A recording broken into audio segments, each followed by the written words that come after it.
7 runners from the Wilgerbosdrift Gauteng Fillies Guineas keep their hopes alive in the Triple Tiara by lining up in the SA Fillies Classic on Saturday. As with the colts, the market makes it a race between the runners from Sean Terry and Mike de Kock's stables. Rain Holland is coming very fast now. Winner of the Wilgerbosdrift Fillies Guineas and first leg of the Triple Tiara, Rain in Holland, showed her class by winning going away. Yeah, it was obviously always going to be a tough race, with the bearing in mind what the opposition was. But I mean, she is a filly that we've always had a very high regard for, and it didn't come as a surprise in any way. I think what did come as a surprise, she was a little further back than we anticipated, and she was also maybe travelling a little bit too well. And those were my concerns in the race. And well, in the straight, everything just unfolded perfectly, and she was impressive, yes. I think her prep's gone very well. I mean, we're meeting very similar horses, and there's no problem with the distance. She should enjoy the extra. So I have to be fairly bullish on everything, the field, her prep, and what's transpired up to now.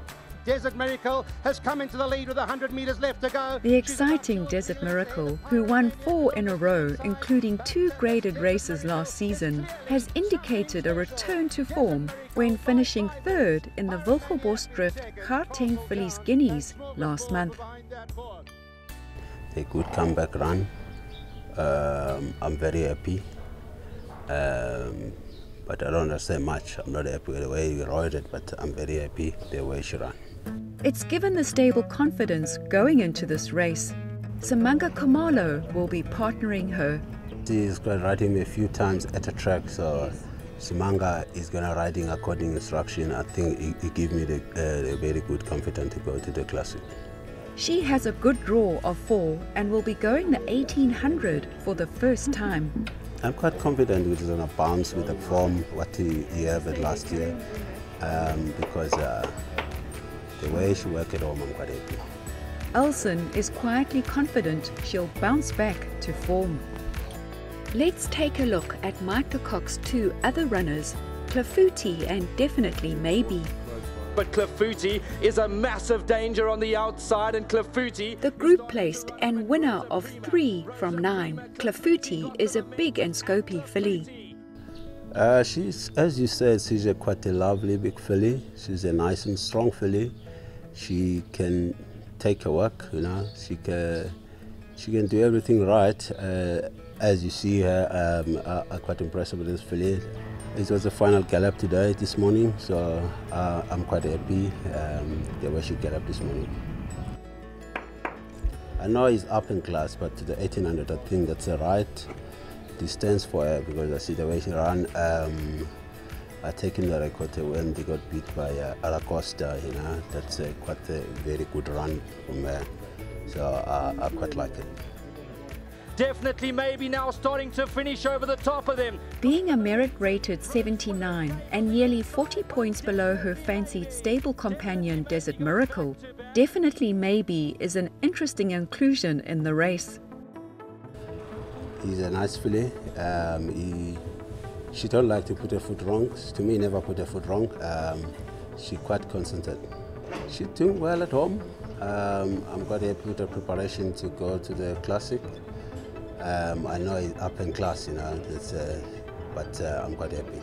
She jumps from stallgate 2 and will quickly be able to get to the front if need be. On the stand side of the track is Sprinkles, The progressive Sprinkles, seen winning the Grade 3 Troika Stakes in January, then put in a wonderful run behind Rain in Holland in the first leg of the Triple Crown. She's a beautiful filly. There's actually a lovely story behind her. John Everett at Narrow Creek's daughter bred her. She owns the mare Jingaloba, and she absolutely loves this filly. Every time she runs, she follows her with great interest, and it's just so lovely to have young blood up and coming in the sport. And yeah, it's just a lovely story behind her, and please God, come Classic Day, she'll have a lot to shout for. Yeah, she's a mentally immature filly. After she won her maiden, we just threw her out and just let her gather herself and fill into her frame, and She's just a filly that's just going to get better with each and every run. She's still extremely green in the Guineas. She should have much have rather come out for a run because she went in and the gap got really tight, and Warren said her ears were going back and forth and she was hesitant whether she should go through the gap or not. But I think she'll be a much better filly come the Classic, and yeah, please God she can do it for us. But they're not going to get to Supreme Quest. Seen winning the Bloodstock South Africa Sales Cup in July last year, Supreme Quest has been ultra consistent, winning 2 and being placed 10 times in all 12 starts to date. Michelle, yes, she's never been out of the placings. She's won the sales race for us, ran a good place in the other one, and like you say, ultra consistent. She can sometimes get left a bit at the start, and then she flies up with a late rattle. In the Guineas, she ran a very, very commendable 4th, and that's why we thought that we'd take a chance over the 1800. Her family, nothing has gone over further than sprints. So she's breaking some ground, and she ran a cracker over the mile in the Guineas. So I honestly think this a similar type of race, if she can just bide her time, she's blisteringly fast and deadly in the end. So she finishes off very well. If there's anything left in the tank, she's one to be reckoned with, and I would not leave her out of any of the exotics. So she might be the lurker that sneaks up. As I say, a very consistent filly with a lot of ability. It'll be one for the girls, as it's Rachel Veneker's first Grade 1 ride. I'm very excited for my first Grade 1 start. I'll be riding Supreme Quest in the Grade 1 SA Fillies Classic. Fantastic to be jumping from draw 1, pole position. I'm very looking forward to it. The nerves haven't quite kicked in yet. I'm sure that on Saturday we'll be all buzzing in the jockey room, but it's a fantastic experience and I can't wait to get it going.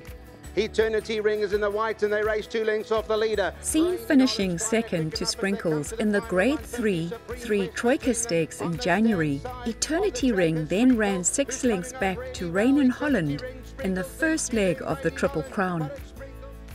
First of all, we're not blessed with the best draw. Might not even be able to say we got the best horse in the race. I mean, I think the form says it all. On the rating, we're not running at handicap level. So I think Rain in Holland, Desert Miracle has got us beaten. But we've been the 18 before. We know we can do the distance against older horses. And that's where our hope lies. The way Rain in Holland won last time, definitely we'll see out the 18. Desert Miracle, I mean, Michael de Kock's not new at this. It's a top horse. I think they'll be the first 2, and like I said with the Golden Pheasant in the Summer Cup, we'll all be chasing for 3rd and 4th. But it's still Follow Me here for Stewie Pettigrew in front from Eternity Ring. Follow Me is the winner of the Grade 3 Fillies Mile in November last year. And it's going to be Follow Me from Eternity Ring. Yeah, look, the mile was a good win. It was a race that actually didn't go according to plan. We didn't actually want to lead, and we ended up leading, and she won a game race. Her last start was very disappointing. I think it was to do with the first time being under the lights. She actually tried to turn out the pens with me, and yeah, sometimes horses are like that with their first experience under the lights, and I think she's a lot better than what her last run suggests. So I think going into the Classic, her work's been exceptionally well. We've got a very wide draw to contend with. I know it's not a big field, but just leave it up to Mr. Pettigrew to tell me what he wants me to do, and we'll see from there. Bold Fortune on the stand side, Perfect Witness looking to come back. Perfect Witness put in a credible run in the Grade 2 WSB Ipitombi Challenge last November to be caught on the line. It really was, Michelle. You know, she did it the hard way, and unfortunately we just got nabbed on the line, but all credit to her. She ran an absolute cracker that day. Shame, I don't think it went quite as well as we had hoped in the Guineas. You know, we thought she would be a bit closer, but it was sticky going, and it's not like she was fading out of it. She was actually staying on at the end. We've always wanted the 18 for her, and her work leading up into this touchwood going forward is has been really good, and Gavin's been really happy with her gallop back home and her last bit of work this morning. Hoping, Michelle, like you do in those kind of races, you know, hope for a bit of luck in running, and hopefully we can give them a go. Look Yourself is out the pack and chasing. The ultra-consistent Look Yourself now takes a big step up in class, having only run in a listed event in all of her 10 outings to date. Yes, Michelle, it is a big jump up in class. You know, her merit rating suggests she'll run at the back of the field, but she's been lightly raced, and although she's off an 88, she's competed with some better fillies. And she has run with Rain in Holland, and that day Rain in Holland only beat her half a length. So you know, to get a run in a Group 1 adds value. If she places, adds value to her breeding days, and that's our aim to do. And she's very well at the moment, in a good space, so that's why we're going to try and have a go. Yeah, it's a strong classic. That filly of Sean Terry's, Rain in Holland, she won quite well, and she looks like a filly that's going to get better with the distance. As the distance gets further, she's going to get better. So I think she's the horse to beat. But I think Sprinkles is also on the up, and she'll give her a run for her money. Very good field, you know, some very, very good fillies, and unfortunately, it's going to be a tough task for us, but we're ready to have a go. Yes, it is high quality. Obviously, I think Michael sets the standard. Paul Peters' filly ran a very good race. Those would be the key protagonists. But I do feel that if everything goes smoothly, and she's the same filly that showed up on Guinea's Day, she'll be the one to beat.